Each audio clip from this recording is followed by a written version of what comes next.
خط اخبار. خویشاوندان جوان تاجیکی در روسیه با اتهام مرگ طلبی بازداشت شد میگویند سیاوش برای کار و ساختمان خانه به روسیه رفته بود.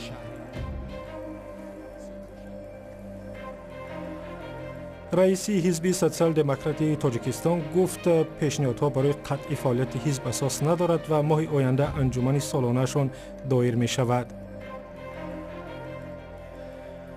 صرف نظر از فشار کشورهای عربی، قطر روابط دیپلماتیش با ایران را برقرار کرده است.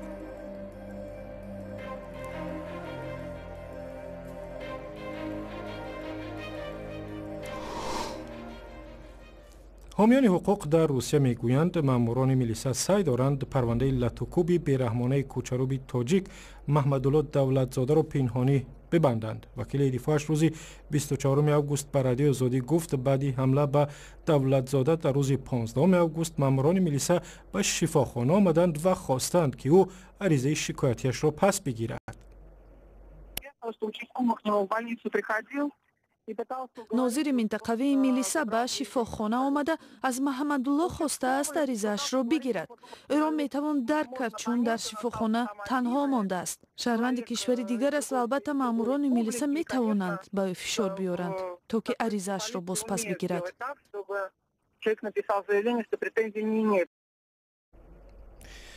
هفته پیش روز 15 آگوست بعد از ایراد کوچروب تاجیک به یک زن روس که سگش گلزاری نزد خانه را پامال میکرد، شوهر این زن 2 مرتبه محمدالله را لاتوکوب کرده و حتی یک قسم گوشش را گزیده کنده است. قضیه مذکور سر و صدای زیادی را در مطبوعات روسیه برانگیخت و ساکنان کوچه که محمدالله دولتزاده آن را پاک میکند خواستند که مرد حمله‌ور به جوابگری جنایی کشیده شود. در روسیه میمانیم. خویشاوندان 3 جوان تاجیکی با اتهام آمادگی به حمله های تروریستی در مسکو دستگیر شدند میگویند از شنیدن این خبر به وحشت افتادند. در بین آنها سیاووش یک جوان هست که از 15 سالگی و غیر قانونی به روسیه رفته است و والدانش میگویند شاید به سبب جوانی به دام افراطگرایان و گماشته‌های گروهی به نام دولت اسلامی افتاده باشد. امرالدین علیم و مولا رجب یوسفی به خانه والدان این جوان به وحدت رفتند.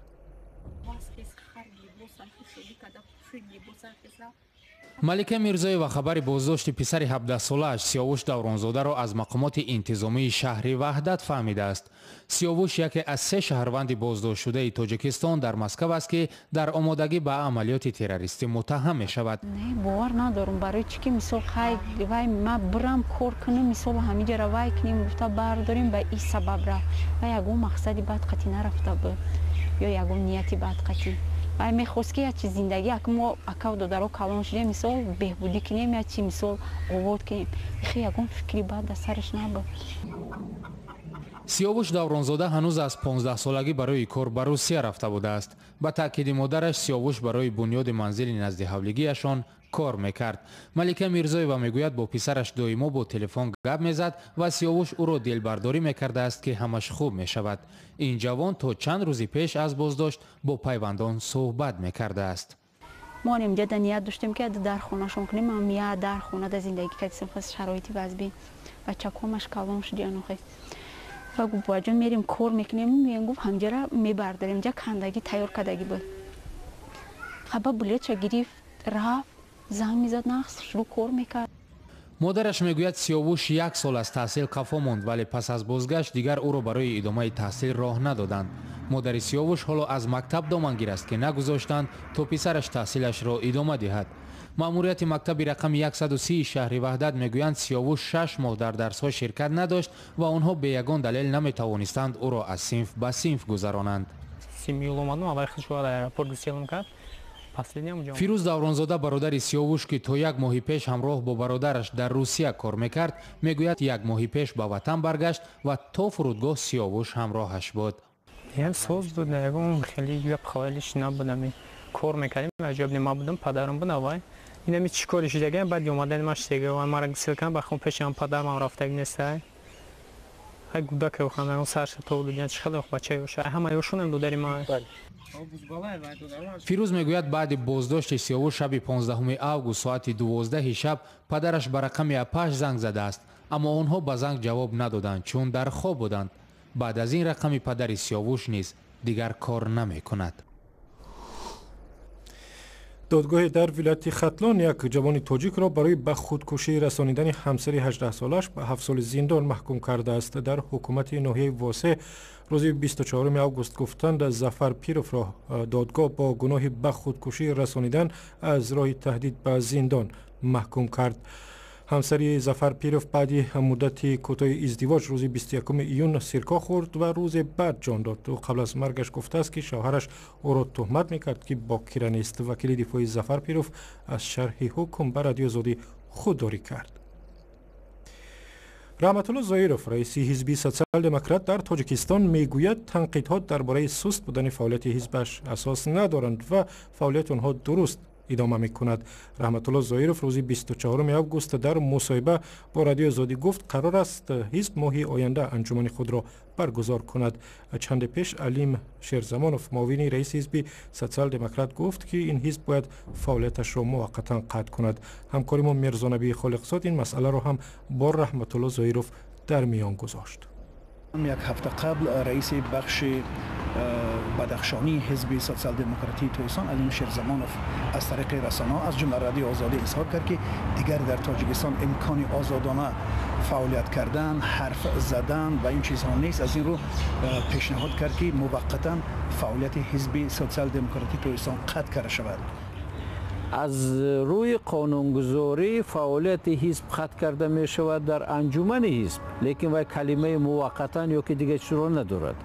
دیگرش که در راه سود قطع کرده می شود. دویم مسئله هم است که کلمه موقتا وقتی استفاده می شود این قطع کردن رو در نظر ندارد. این موقتا باز داشتن ممکن، لیکن باز داشتن فعالیت در عموم حزبرانی فعالیت آن رو در این یا آن سمت. چندین دفعه شما در صحبت ها با رسانه‌ها گفتید که انجمن باید برگزار میکردید و چند دفعه روزش تعیین شد ولی نشد. چه معنا داره؟ نه، این هیچ معنا ندارد. هر یک مسئله را ما باید که با تحلیل چقور به میان آوریم. ما تا روز نهم یعنی تا روز استقلالیت تاجیکستان مشخص روز انجمن را اعلام می نماییم. من فکر میکنم که نه دیرتر آخر سپتامبر آغاز اکتبر. در داخل تویسان فعلا چقدر اعضای شما فعالیت دارند؟ در اگر مشخص میگرفتم شم 2270 نفر در داخل حزب داخل جمهوری عمل کرده شدند. 70% دیگر این زیاده 5500 5390 اعضایان حزب امروز در مهاجران مهنت عمل کرده شدند. انجمن نیروهای سازنده تویسان که چند سال فعالیت داشت و از چند سازمان‌های عبارت بود از جمله گروه 24، اما اینها چند روز پیش در یک اظهار داشتن که دیگر فعالیت نمی‌کنند. یعنی فعالیت انجمن نیروهای سازنده تویسان به همین دیگر قطع شد، فعالیتش پایان یافت. شما به این مسئله چه نظر دارید؟ من از روز تشکیل همین سازمان یگان امید نداشتم از این شخصیتایی که جمع شدند و اون تشبس داران که این چیز را تشکیل کردند همه‌شان هم عقیده نبودند. سوم مسئله در آن است که اکثریت که با آن چیز وارد شدند آنها بنام وجود داشتند و اهم مهمش در آن می باشد که باید که این گونه سازمان ها در داخل کشور نماینده های خود را یا سازمان های خود را داشته باشند یا خودشان به واسطه در داخل حزب در داخل کشور عمل کرده توانند. محترم رحمت الله زایروف برای صحبت خیلی جالب و آزاد تشکر زیاد، موفق باشید. با شما موفقیت. سلامت باشید. گفتگوی کامل با رحمت الله زایروف را می توانید در وبسایت azadi.org تماشا کنید. رو میاریم به موضوعهای بین المللی. بعد از 2 سال قهری با ایران، قطر یک کشور خرد و ثروتمند عربی رابطه‌های دیپلماتیش را با تهران برقرار کرد. عین زمان قطر در انزوا قرار دارد، زیرا همسایه کشورهای عربی دیگر راههای زمینی و آسمانیشان را برای قطر بستند. آنها میگویند قطر حامی تروریسم است و باید این کارش را بس کند. قطر این ادعا را رد میکند. گزارشی که میبینیم در همین باره است. روز پنجشنبه کشور قطر اعلان کرد که روابط دیپلماتیش با ایران را در شکل کامل احیا می‌کند. عربستان سعودی و یک عده کشورهای عرب از قطر خواسته بودند که معامله‌ها با جمهوری اسلامی ایران را حدالامکان کاهش دهد. وزارت کارهای خارجی قطر میگوید سفیر این کشور بعد 20 ماه به تهران برمیگردد. ماه دکبر سال 2015 عربستان سعودی یک روحانی معروف شیعه مذهب را اعدام نمود. در پی آن ازدحام اعتراضگران به دو بینای دیپلماتی عربستان سعودی در تهران حمله کردند. ماه ایون سال روان عربستان سعودی و چند کشور دیگر عربی داد و گرفتشان با قطر را قطع کردند. در این میان مقامات تهران پشتیبانی از قطر را افزایش داده به این کشور خلیج فارس غذا و دیگر مواد نیازی اول فرستاده است. ماه روان با هدف کاهش تاثیر تحریم کشورهای عرب، قطر رفت آمدش با 80 کشور عالم را سبک کرد. کارخانه‌های استحصال کنسرو در تاجیکستان می‌خواهند در سال روان حدود 16 میلیون قوطی انواع مختلف محصولات کنسرو شده را تولید کنند. گزارش نوبتی برنامه در باره همین موضوع است.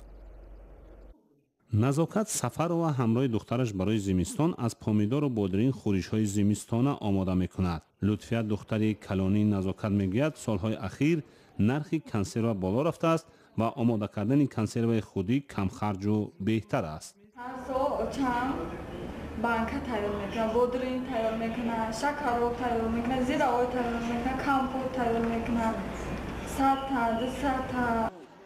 مثل نزاکت هزاران نفر در تاجیکستان در شرایط خانه به ذخیره کنسرو مشغولند و مثل او صدها زنان تاجیک با ارزان شدن قیمت سبزیجات و میوه‌جات به بازار میشتابند و برای فصل زمستان که نرخ این محصولات به مراتب بالا می رود ذخیره زمستانه آماده می کنند. مردم در مغازه خاطر خریدم نه نمیدارم مبلغ ندارم چون میرن ارزانتر با میخرن چون میکنن. مشاهده از فروشگاه‌های شهر دوشنبه هم حاکی است که کنسروهای استحصال تاجیکستان در آنها قطار محصولات کشورهای خارجی زیاد به نظر می رسد. فروشنده ها هم اقرار می شوند که ساکنان به آنها کم توجه دارند. سنبولبی راضی و از کارخانه دولتی خوراکواری میگوید بیشتر محصولات کارخانه های کنسروبراری تاجیکستان به خارج از جمله به قزاقستان و روسیه و قرقیزستان صادر می شود. در داخل جمهوری برای مثال قشون‌های سرحدی برای قسم‌های حربی خریداری کرده میشه. اساساً کارخانه های استحصال کنسرو در تاجیکستان می خواهند امسال 16 میلیون قوطی انواع مختلف محصولات کنسرو شده تولید کنند. آماده کردن کنسرو در خانه‌گاه ها به مصیبت هم می انجامد. در گذشته در تاجیکستان ده ها نفر بر اثر زهرآلود شدن از کنسروهای خانگی هلاک شدند، بعضا از یک خانه چند نفر. ولی صرفه‌جویی برای زندگی زنان را وادار می کند که هر گونه خطر از کنسروهای خودساخت را صرف نظر کنند. و امام علی رحمان رئیس جمهوری تاجیکستان یک رئیس ناحیه را برای اجرای نادرست وظیفه‌اش تنبیه داده است و به او امر داده است که مسئول کمیته زنان را که از کار رانده بود به وظیفه‌اش برگرداند. امر تنبیه گرفتن رحمت الله سفرزاده را دفتر مطبوعات ریاستی جمهوری روز 24 آگوست نشر کرد. رحمت الله سفرزاده رئیس ناحیه خراسان اول همین ماه زیاده سلام و رئیس کمیته زنان حکومت در ناحیه را از مقامش برکنار کرد، زیرا گروهی بانوان دایره نواز به نام اوچجان ها هنگام استقبال پرزیدنت در خراسان نادرست دایره زدند. در شرح امر رئیس جمهور آمده است که امام علی رحمان به ناحیه ها با مقصد شناسایی از وضع زندگی مردم و صحبت آشکارا با آنها سفر می کند، نه برای بهادهی به مراسم های استقبال. و گزارش در این باره اول در وبسایت رادیو آزادی نشر شد. و شنونده ارجمند اخباری از این هم بیشتر را در وبسایت ما بخوانید. در نشانی azadi.org در فیسبوک با نام رادیو آزادی هستیم و در توییتر نیز صحیفه داریم.